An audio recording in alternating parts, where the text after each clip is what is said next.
আগে কথাগুলো শুনুন, তারপর কিছু বলতেছি।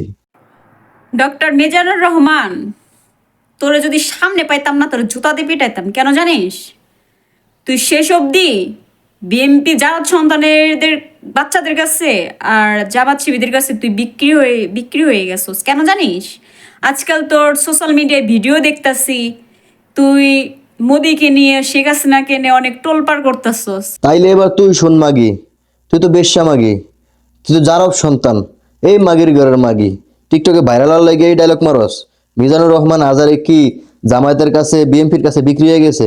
এই চুতমারানি মাগি, তোর যদি পাইতাম দুই ঠ্যাং ধরে টান দিয়া ফাইরা ফেলাইতাম। চুতমারানি মাগি, এই ডায়লগ কবে দেখছিস? এই চুতমারানি মাগি, চিনস মিজানুর রহমান আজারের উল্টা পাল্টা কথা কস। মাগির ঘরের মাগি, ব্যবসা মাগি।